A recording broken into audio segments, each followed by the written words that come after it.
ఆటోమేటిక్గా land ceiling act కింద చట్టం వస్తుంది. ల్యాండ్ సీలింగ్ యాక్ట్ ఏం చెప్తుంది? నువ్వు డిక్లేర్ చేయాలి. రాజ్ బహదూర్ ఆర్డీఓ దగ్గరికి వెళ్ళి వాళ్ళ కుటుంబ సభ్యులు, ఇగో మాకు గింత భూమి ఉన్నది, మాకు 54 ఒక వాటానా 2 వాటాల గింత వస్తుంది, మిగతాది గవర్నమెంట్ తీసుకోవాలని డిక్లేర్ చేయాలి.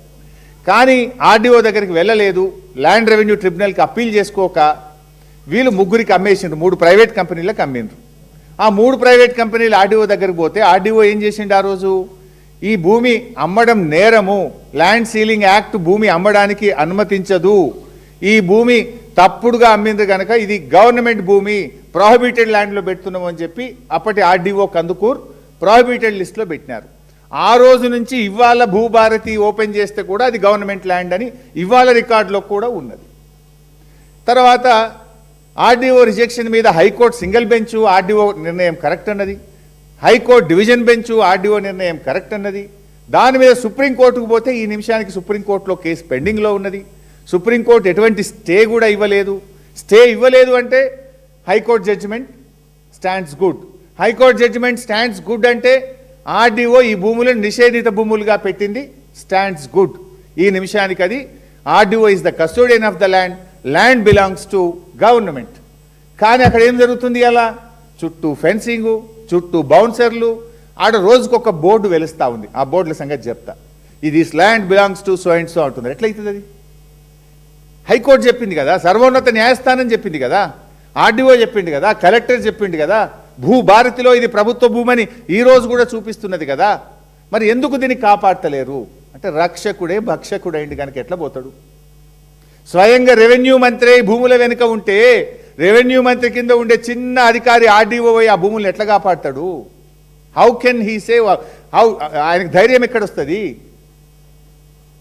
అయితే ఇప్పుడు ఈ హైడ్రా కథ, జీవో 99 కింద రేవంత్ రెడ్డి హైడ్రా తెచ్చిండు. ఏమంటాడు రేవంత్ రెడ్డి? మొన్న కూడా మీరు చూసి అసెంబ్లీలో మాట్లాడుతుండు, నా కుటుంబ సభ్యులు తప్పు చేసిన, రెవెన్యూ మంత్రి తప్పు చేసిన ఎవరిని వదలా అంటాడు. మరి ఎందుకు ఇది హైడ్రా కళ్ళు మూసుకుంటుందా? ఇది గవర్నమెంట్ భూమి అయితే హైడ్రా ఎందుకు కళ్ళు మూసుకుంటుంది? నచ్చితే నజరానా, లేదంటే జరిమానా. పేదవాడికో న్యాయం, పెద్దోడికో న్యాయం. పేదల ఇండ్లు కూర్చోడానికి ఉరికురికి పోతుంది హైడ్రా. శనివారం ఆదివారం పోయి కూలగొడుతుంది, ఆదివారం చూసుకొని కోర్టు లేనప్పుడు పోయి కూలగొడుతుంది. మరి ఇక్కడ 374 ఎకరాలు 7,000 కోట్ల రూపాయల భూమి, ఈ భూమి కాపాడడానికి హైడ్రాకు ఎందుకు మనసు వస్తలేదు? ఎందుకు హైడ్రా కళ్ళు మూసుకుంటున్నది? హైడ్రాకు స్వయంగా పేద రైతులపై దరఖాస్తు ఇస్తే కూడా హైడ్రా పట్టించుకోదా? రోజు పత్రికల్లో పుంఖాలుగా వస్తుంటే కూడా హైడ్రాకు వినబడతలేదా? హైడ్రాకు కళ్ళు కనబడతలేవా? దరఖాస్తు ఇస్తే కళ్ళు కనబడవు, రోజు పుంఖాలుగా సోషల్ మీడియాలో పత్రికల్లో వార్తలు వస్తే హైడ్రాకు వినబడదు. అంటే పేదోడుకో న్యాయం, పెద్దోడుకో న్యాయమా? హైడ్రా ఎందుకు స్పందించదు? రేవంత్ రెడ్డి డైలాగులు అసెంబ్లీలో కొట్టినావు కదా, ఎవరిని వదిలా, నా తమ్ముడిని వదిలా, పొంగులేటిని వదిలా. మరి ఇండ్లు ఎందుకు వదిలిపెడుతున్నావు? ఈడ 7,000 కోట్ల వెనుక మీరు ఉన్నారు కనుకనే వదిలిపెడుతున్నారు. Why are you not acting on this? ఎట్లా ఈ నిమిషానికి అక్కడ బౌన్సర్లు ఉన్నారు? ఇప్పుడు ఆ మహిళా రైతులు చెప్పిండ్రు, నా బాయి కాడికి, నా పొలం కాడికి నన్ను పోనిస్తలేరు, పోతే నా భర్తను బౌన్సర్లు పిసికి ఒత్తి పడేసిండ్రు. నా భర్త ఒక నెల రోజుల దాకా మంచం మీదకి వెళ్ళి లేవలేదు అని చెప్పి ఏడ్చుకుంటూ ఆ చెల్లె చెప్తా ఉంది. ఎట్లా పోనీయరు వాళ్ళను? తాతలు ముత్తాతలు తండ్రుల నుంచి వాళ్ళ భూముల కాడికి పోయే భూముల దగ్గరికి వాళ్ళని పోనీయని పరిస్థితి జరుగుతాయి. అసలు ఈ రాష్ట్రంలో హైదరాబాద్లోనే గూండాలు పోలీసులు మిలాఖపత్ అయిపోతే ఇంకా పేదవాడికి న్యాయం ఎక్కడిది? ఇవాళ ఎంత దుర్మార్గం అంటే ఇవాళ హైడ్రా కమిషన్కి వాళ్ళు దరఖాస్తు ఇచ్చి దండం పెట్టి వస్తే కూడా స్పందిస్తలేరు. ఆర్డీఓ పట్టించుకోడు. వాస్తవానికి ఆర్డీఓ క్రిమినల్ యాక్షన్ తీసుకోవాలి. RDO is the custodian of this land. ఈ భూమిని కబ్జా చేస్తే ఆర్డీఓ గారు ఏం చేయాలి? ఆ కబ్జాను తొలగించి తన ఆధీనంలోకి తీసుకోవాలి. వాళ్ళెవరైనా అడ్డం వస్తే క్రిమినల్ యాక్షన్ తీసుకునే అధికారం కూడా ల్యాండ్ సీలింగ్ యాక్ట్ ఆర్డీఓ గారికి ఇచ్చింది. ఎందుకు ఆర్డీఓ మౌనంగా ఉన్నాడు? ఎందుకు హైడ్రా మౌనంగా ఉన్నది? ఈ మౌనం వెనుక ఉన్న మర్మం ఏందో ఇప్పుడు బయట పెడతా. ఇలా ఇంకో విషయం కూడా చెప్పాలి. ఈ భూముల్లో ఈ 374 ఎకరాల్లో ఎందుకు చెప్తున్నది అంటే రేవంత్ రెడ్డి పెద్ద డైలాగులు దంచుతుంటాడు. ఏమే చెరువులు కాపాడినాం, ఇక మా అంత మంచిగా చెరువులు ఎవడు కాపాడనే లేదు, నేను ఉద్ధరిస్తున్నా, పీక్ పడగొడుతున్నా అంటాడు రేవంత్ రెడ్డి. ఆ సంగతి కూడా చెప్పాలి. ఇప్పుడు ఈ 374 ఎకరాల్లో లచ్చమ్మకుంటున్నది ఒకటి, ఈ భూమి మధ్యలో లచ్చమ్మకుంటున్నది. ఈ లచ్చమ్మకుంట FTL 17 ఎకరాలు, 6 ఎకరాలు బఫర్ జోన్, అంటే మొత్తం 23 ఎకరాల చెరువు ఉన్నది. ఆ 23 ఎకరాల చెరువు కింద 150 ఎకరాల ఆయకట్టు ఉన్నది. ఇప్పుడు ఈ కంపెనీలు ఏం చేస్తున్నాయి? అసలు ఈ కంపెనీలకు హక్కే లేదు.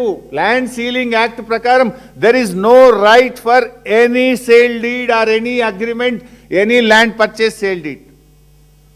ఆ కంపెనీలు ఏం చేస్తున్నాయి? ఇప్పుడు ఆ లచ్చమ్మకుంట చెరువుకు ఉండేటువంటి ఫీడర్ ఛానల్స్ అన్ని ధ్వంసం చేసినారు. మొత్తం ఫీడర్, ఆ చెరువులోకి నీళ్ళు వచ్చే ఛానళ్లను, ఫీడర్ ఛానల్ను ఎక్కడికక్కడ మూసివేసిండ్రు. అయినా ఇప్పుడు ఈ నిమిషానికి పోతే కూడా లచ్చమ్మకుంట చెరువులో నీళ్లు ఉన్నాయి. వర్షపు నీరంతా అలకే పోతుంది. ఇప్పుడు ఇయాల పోయి చూస్తే కూడా లచ్చమ్మకుంట చెరువులో నీళ్లు ఉన్నాయి. వాడు మొత్తం ఫీడర్ ఛానళ్ళు బంద్ పెట్టి లచ్చమ్మకుంట చెరువులకు నీళ్లు పోకుండా చేసి ఇవాళ కబ్జా చేస్తే మరి చెరువులు కాపాడతారని హైడ్రా కమిషనర్ రంగనాథ్ ఎందుకో కళ్ళు మూసుకున్నాడు. ఏం రంగనాథ్, నీకు చెవులు వినబడతలేవా? ఇప్పుడు నేను అడుగుతున్నా, రేపు పొద్దుగాలవా? నువ్వు పోతావా నేను పోవాలా? నువ్వు పోకపోతే నేను పోతా రేపు పొద్దుగాల, మా ఎమ్మెల్యేలను తీసుకొని, మా పార్టీ పోతుంది. ఆ రేకులు ఆ కాంపౌండ్ వాళ్ళు పడగొట్టు, చెరువును పునరుద్ధరించు, చెరువు ఫీడర్ ఛానళ్ళు సరిచేయి, వాళ్ళందరినీ అరెస్ట్ చేయి. పేదోళ్ళను మాత్రం అరెస్ట్ చేస్తావు, వీళ్ళ తెరువు ఎందుకో పోవు, ఎందుకో ధైర్యం వస్తలేదు మిస్టర్ రంగనాథ్. అయితే ఇక్కడ ఇంకా విషయం ఏంటంటే, లచ్చమ్మకుంట నిండితే ఎక్కడికి పోతాయి? లచ్చమ్మకుంట నిండిన తర్వాత వరద నీళ్లు నాన్ చెరువుకు పోతాయి, మర్రివాని కుంటకు పోతాయి, అక్కడి నుంచి రెడ్డి కుంటకు పోతాయి, అక్కడి నుంచి సున్నం చెరువు నాలాల పడతాయి. ఆ తర్వాత ఇంజావూరు మాసం చెరువు వరకు ఈ నీళ్లు పోవాలి. ఇప్పుడు మొత్తం బంద్ పెట్టిండ్రు. ఇప్పుడు లచ్చమ్మకుంటకు నీళ్ళు రాణిస్తలేరు.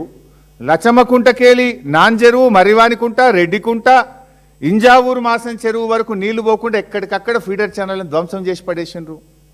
మరి ఇన్ని చెరువులు హైదరాబాద్లో హైడ్రా వచ్చినాక ఈ చెరువులు ధ్వంసమవుతుంటే, ఫీడర్ ఛానళ్ళు మూతబడుతుంటే హైడ్రా నిద్రపోతుందా?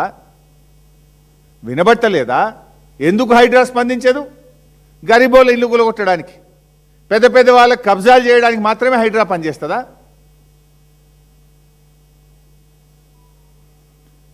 ఇలా ఇంకో విషయం ఉంది. ఇటు చెరువుల కబ్జా, ఇంకో దిక్కు గుట్టల కబ్జా.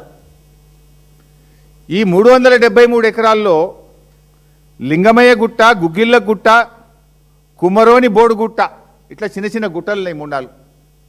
ఈ 373 ఎకరాల్లో ఒక 80 నుంచి 100 ఎకరాల గుట్టలున్నాయి. ఖతం కాంగ్రెస్ వచ్చింది, గుట్టలు మాయం, దంచిపడేసారు గుట్టల్ని, కోట్లు కోట్లు సంపాదించారు. ఈ 80 నుంచి 100 ఎకరాలల్లా ఒక్క లింగమయ్య గుట్ట బతికింది. దాని మీద దేవుడు ఉన్నాడు కనుక. ఏం దేవుడు ఉంటాడమ్మా? లింగమయ్య దేవుడు, శివుడు. ఆ శివలింగం ఉన్నది లింగమయ్య గుట్ట మీద. ఆ శివుడు కాపాడుకున్నాడు ఆ గుట్టను, లేకపోతే అది కూడా మింగుదురిల్లు. ఆ లింగమయ్య గుట్ట మీద 12 ఎకరాల గుట్ట మీద శివుడు ఉన్నాడు కనుక ఆ శివుడు ఆ గుట్టను కాపాడుకున్నాడు. 12 ఎకరాలు తప్ప మిగతా 80 ఎకరాలు మింగేసిండ్రు.